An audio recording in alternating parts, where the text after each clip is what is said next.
welcome back to 1822 MC Adventures and More. This is my channel and my name's Pete, and today we're doing something completely different. No, we're not gardening, we're not homesteading, we're not playing with chickens or anything else like that. On my way home from the Highlands 2 months ago, yeah, that's right guys, I'm still milking that one. I stopped by my friend Eddie's house, NC Grayman, and he had set up a tarp out behind his house in the woods, and we went out there and we sat around, we talked for a while, and we had both our cameras going, but guess what? I checked my camera, I made sure I had a good full battery, didn't think about checking the SIM card, so I had about 10 minutes worth of our conversation on my camera. And then Eddie gave me a thumb drive with the rest of it. So I'm going to have a little series coming up here, and I guess I'll be calling it Story Time with Uncle Eddie and Mr. Pete. I don't know what else to call it, but we just sat around out in the woods and we started talking about this, that, and the other thing, and well, here you go. I hope you enjoy it.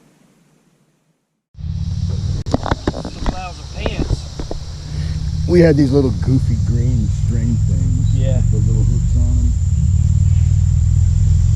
Alright, late intro. I'm over here at my friend Eddie's house in North Carolina, Grayman, and we're sitting here chit-chatting in his outdoor studio. Okay. That's what I went in the room for, my radio. Oh, yeah. Yeah, go ahead. We'll do a couple minutes. Yeah, that's, I don't know, like I said, my channel felt like it was starting to get stagnant. And so I just started, well, I want to do this and I want to do that. I mean, I think I've went about as far as I can to help the rookies, yeah, you know, get started, because that was one of the things that got me started. My first YouTube video I saw had to do with outdoor stuff was this guy was doing a dollar store challenge. And he went to the dollar store and bought some stuff. Then he went out there and he was scared half to death. And the next morning he was, oh man, that was lonely. And I started laughing. My wife, what are you laughing at? I said, you talk to anybody that's ever been in the service, all you need is a tree. Lean up against that tree, pull your hat over your eyes and go to sleep. Yeah. You know, and if it's raining, you curl up in your poncho. Yeah. That more than one. I'm going to do one on that, and that's pretty much what I think I'm going to do. I'm just going to set my setup up, and I'm going to prop up front of the tree and eat, just like you would. You know, what really I think kills me is how much I take for granted the way I was raised up. I thought everybody grew up the way we did. I'm amazed, and I hate to piss people off on YouTube, but I'm amazed at the amount of dumbassery in the world. Yes. I mean, people don't know how to set up a tent, they don't know how to waterproof a tent, they don't know how to start a fire. I mean, what are these people going to do when shit hits the fan? Yeah. You know, they're going to die. They're going to starve. I feel bad for them. When we were in what we call PLDC, get my stripes, the guys running were 11 Bravo, just an average everyday grunt, you know. Yeah. And he was telling us how, when we were doing the land navs, he said, you got to get 3 of these points out of 5, but don't be disappointed if you don't get all 5, because you're a soft MOS. What the hell's a soft MOS? You know, because I was not going to go out in the field. Yeah, because I was a computer repairman, and I wasn't supposed to be a soldier. But I kind of, oh yeah, watch it. I was born in the country, dude. I can find my way around. But I got all 5 points, and he just kind of looked at me real funny. And that night, a buddy of mine, you know, we had the old little pup tents, the old shelter house, and we had the ponchos, but we used the shelter house for a shelter most of the time. But I talked him into us putting our ponchos together to make shelter, but not much smaller than this. And I went around and got some stuff off the trees, because even though it was raining, you know, there's always dry stuff there if you know where to look. If it's in the tree, you Yeah. don't get it off the ground. And so I had this little fire, and the cadre were the only other ones that had a fire, and they were looking at us like, where's this guy come from? I'm saying, you know, this is the kind of stuff we grew up doing.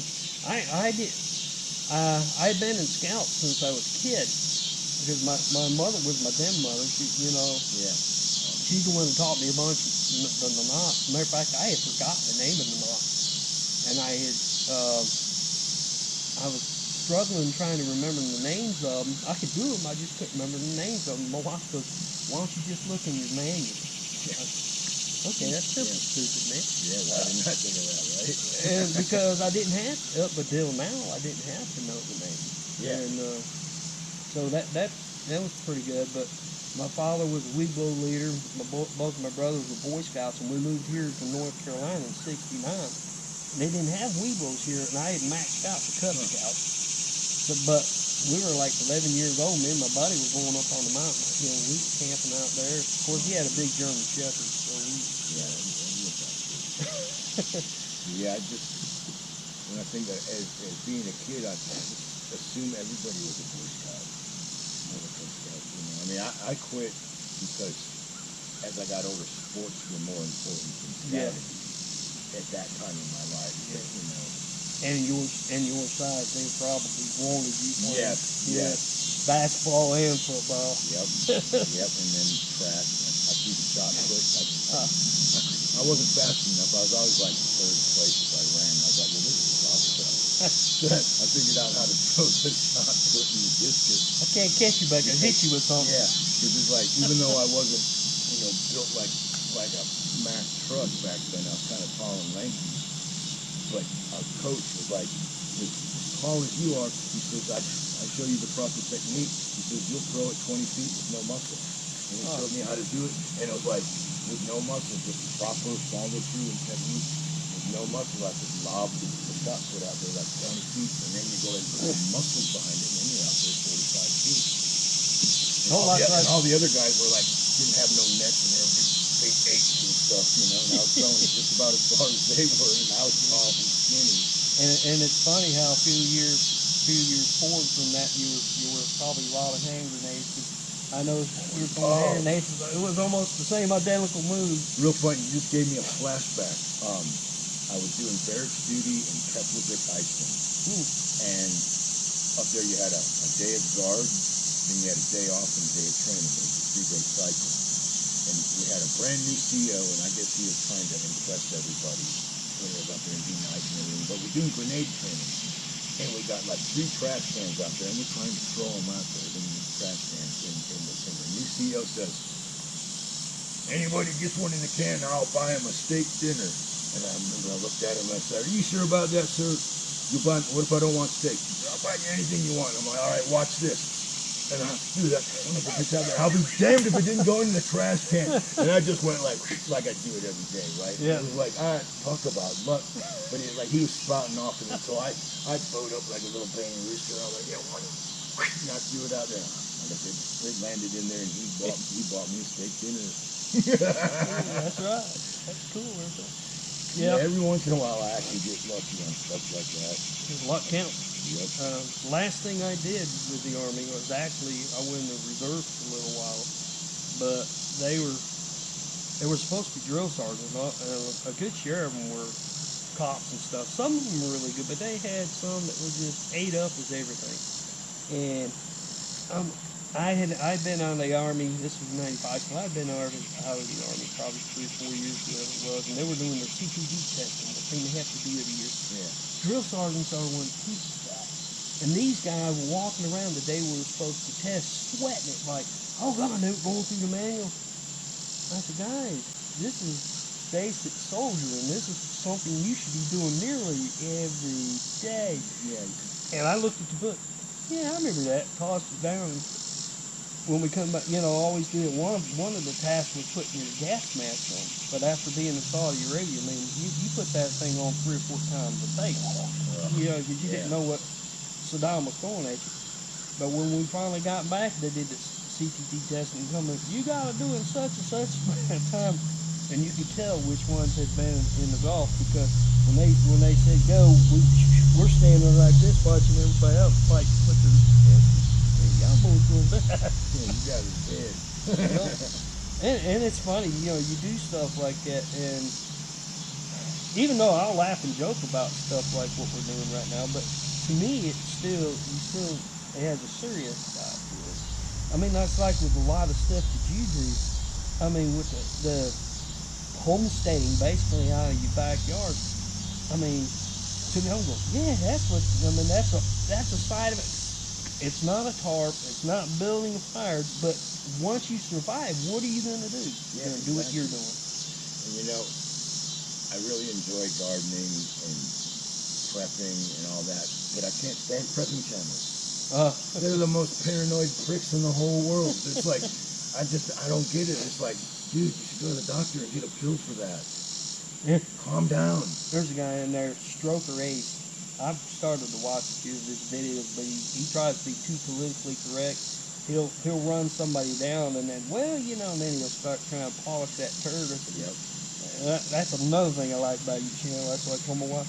And I let her see the one where you were ranting and raving about those who voted for Biden. Oh, yeah.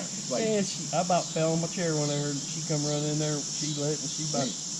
Yeah. They thought honesty. These dummies thought they were going to get their college debt paid off and all this other stuff. All they got was a free crack pipe. You know, I mean, geez, you know. Yeah. There's some young person that my brother knows was talking about. Yeah, I think all this stuff ought to be free. My brother said, so who do you think is going to pay for it? So the government. And I said, and who you think the government gets the money from? Yeah, those of us that work. What college did you go to? Yeah, there's a couple guys that at the shop had been to college, and I told them, I said, well, I think going to college is a good thing, but some of us are just naturally talented. The rest of you got to go to college. That would make me so mad. I think a lot of people would be better off going to a trade school. Yeah. They'll actually learn something. They'll know how to make money, and they won't. The trade schools are not going to teach you to be a snowflake. They're going to teach you how to work. I think outside of a trade school, I've told people, I think every male individual in the United States ought to have to pull a 2-year stint in either the Army or the Marine. Absolutely. And all females ought to have to pull at least a 2-year stint in reserve. Army or reserve. Well, Army. We could maybe let them join the Navy or the Air Force. You know, guys should have to join either the Army or the Marine. Yeah, I want them to actually have to do something for themselves and not have to rely on mom and daddy. And I mean, you can rely on the people next to you, but you know. I think the one thing that a 2-year hitch would show all these young kids is you don't even know what suck means until you go to boot camp and you join in. And it'll teach them to appreciate what we really have here in this country. Yeah. But then you got a stake in it. If it goes south, wait a minute, I got something invested in it. Yep. But the first bivvy that I went to when I got to Fort Bragg, they took us out to this area. It's kind of like this, but it was all cleared out. Yeah. And there was poison ivy everywhere. And I'm going, they said, what's the matter, you, Clayton? I said, I'm highly allergic to that. If you get poison ivy bad enough, we'll send you back to the TNC. So that day we're sleeping in it. We're digging foxholes in it. And the next day, I got patches all over my eyes, was swelled, about swelled shut. And they took me back to the TNC, and the rest of the time they were in bivvy, I was in my backyard. Yeah, no doubt.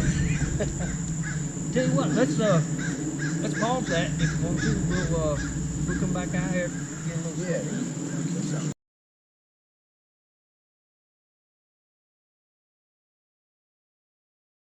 Yeah, I like those big cards. I got a couple of them. They're so much easier to use. Yeah. Well, I just hook the camera straight to the computer and transfer it. Well, tell me the story about your rattlesnake. Won't sleep with you. The one in boot camp? I guess that's what you're talking about. Why you don't like open, like tarp tents. Yeah. and stuff, Okay. yeah. So I'm in boot camp, and we went to the rifle range, and then we went for infantry training, and this was at Camp Pendleton, because I went to San Diego. Oh, okay. And we're up on top of one of those mountains in Camp Pendleton, and me and my buddy, we hooked up our tents and everything. And then, so we go to sleep. When we wake up in the morning, we're breaking camp. I grab my shelter half, he grabs his, we roll him up. And then he grabs his sleeping bag and he picks it up, and there's a freaking sidewinder under his sleeping bag about that damn big. And he's like, oh, and I'm like, oh, and he's like, I was sleeping with that thing. And I'm like, holy shit. So we spent the night with a sidewinder. And ever since then, I've said, I really don't like sleeping in tents that don't have a floor. Yeah. And plus, I'm in the swamp. Well, yeah. Down there in the Croton, you'd be a fool to set a tarp up and camp, unless it's in the dead of winter. Now, before I had my channel, I would go camping in the dead of winter down there, and I'd set up a lean-to and sleep and all that, and I had a good time. But only in like January. Yeah, and cooler weather. And it's got to be nice and cool, and you know that there's no snakes or creeping crawlers out. You'll wake up and you'll have bugs all over you. Did you? I sprayed all my stuff with permethrin. Yes, I do that. Yeah, and in order to save weight, I think right now my pack is just barely with water and everything, just barely over 35 pounds. Yeah, so, with water, that's good. Yeah. I know. I see all these videos where people are like, "Oh, I'm down to 12 pounds," and I'm like, "What are you doing? Sleeping in Kleenex?" I mean, I don't get it. I wouldn't make a good ultralight backpacker simply because I think too far ahead. Yeah. I mean, I got duct tape because things fall apart. Yeah. I know it's going to fall apart. I carry extra paracord because I know sometimes, and I taught how to adapt my tarps to different shapes and sizes, and anything that I can think of, adding a pine cone to it in case my tie ripped off. I mean, that's stuff that really happens. Yep. And people like that, they get up there. One guy, I forgot how he had one of those hyperlight backpacks made out of Dynamia, and something on it, I think it was a waist strap thing, had come apart. Yeah. And somebody had to sew it on for him. So so I did a little bit of video. I reposted them about hand sewing because I do a lot of that in what I do. And my mother taught me how to do some hand sewing when I was a kid. So it's just like I wanted to learn because to me it was a very useful skill. Yep. And these guys, they go up there and they have no way of repairing their equipment when it tears up, and it's going to tear up. I don't care what you make. It could be cast iron. Well, I paid $450 for this tent. It's not going to fall apart. No, that one's going to shred faster than my $50 tent. Yeah, it is. And I showed my wife a thing on it was one person. Did you see the net tent that I had in one? Yeah, I did. Yeah. Okay.